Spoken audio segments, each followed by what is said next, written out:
Man, oh man, oh man. See, this is why I fucking love boxing. This is one of the best sports because you never know what's gonna happen. I predicted Bernard Hopkins to win this fight by unanimous decision. I was completely wrong on my prediction, but I was spot on when it came to the keys of victory I had for Kovalev to take this fight. He completely negated Bernard Hopkins' game plan. He got the knockdown within 5 rounds. He stopped the lead right hand followed by the head. Every time Bernard Hopkins would try to do that, Kovalev would move to the left, tie up, then hit him with shots on the inside, keep Bernard Hopkins at bay. I also felt that Bernard, after feeling his power in that first round knockdown, it seemed like he did not want to exchange, which is kind of surprising me because I think he's been hit by a lot of hard punchers in his career. But man, Kovalev, this dude is a lot smarter than I said he was. Now, I did say he was smart, but he is smarter than I said he was. Now, I wouldn't put him up there with the Guillermo Rigondeaux or Andre Ward, any of those type of fighters in terms of intelligence, but he is a very smart fighter, and he's going to cause some problems in that division.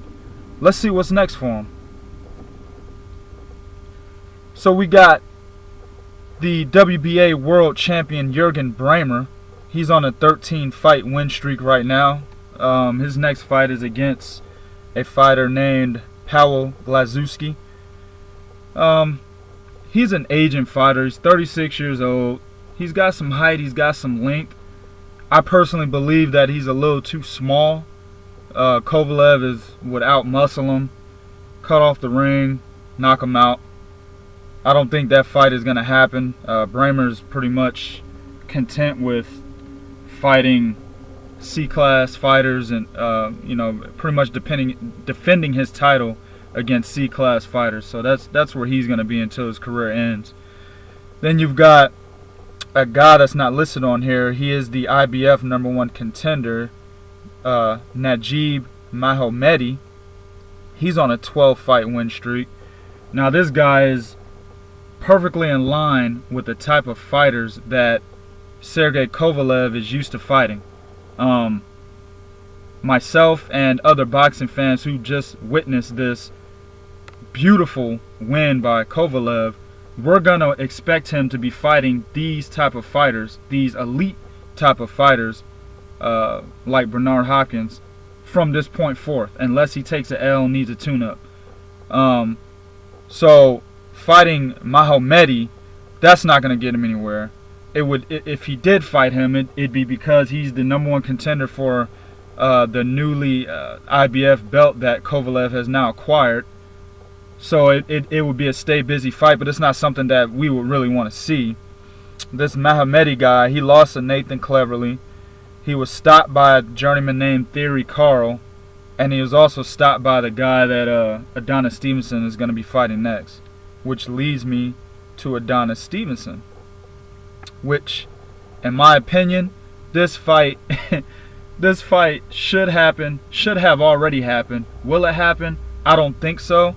I hope I'm absolutely wrong like I was in my prediction. This is a man who completely changed networks so he could duck Sergey Kovalev. Now, I don't give a fuck what anybody else thinks. That's a fucking duck, man. That's a duck. If the whole boxing world knew Kovalev wanted a piece of Adonis Stevenson, and his next move, besides going around the question whenever he would get the question asked if he was going to fight Kovalev, besides going around it, change networks, I mean, that's a duck. So he's the lineal champion. I don't think he should get that title. He's also ranked world #1. I don't think he should get that title either. He's fighting bums. In his last fight, he fought Funfair. He's C+, B- type fighter. I believe that Adonis Stevenson he's very limited in his offensive attack. He obviously loads up on the left hand. He throws the right hand as just like a little setup punch, but he is loading with that left hand. I mean, against Fonfara, he was literally running, chasing Fonfara around the ring with his left hand cocked. And Fonfara, the absolute non-smart fighter that he is, did not catch that until after the 9th round, with conjunction of Adonis Stevenson having fatigue and stamina issues. That's when you started seeing the fight, change a little bit.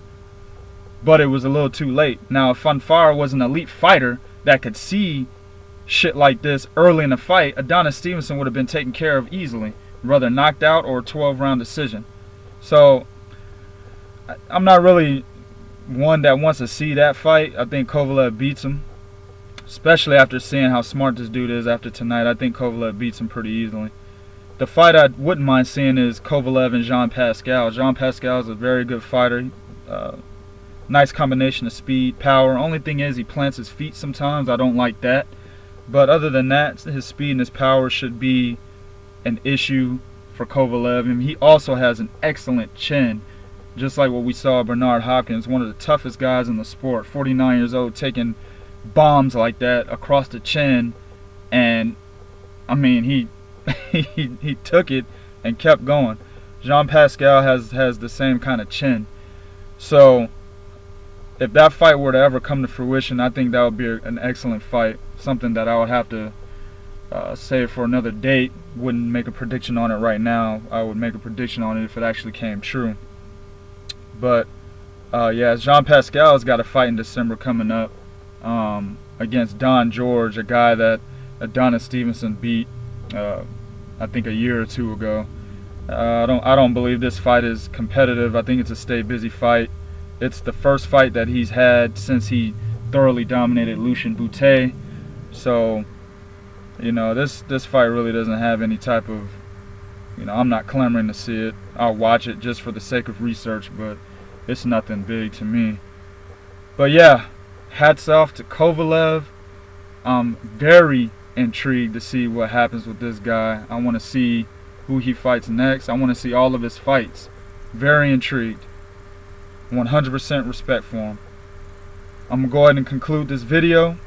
Do what you do underneath the video in the comments section. But be real. This is real talk for real fans. 1.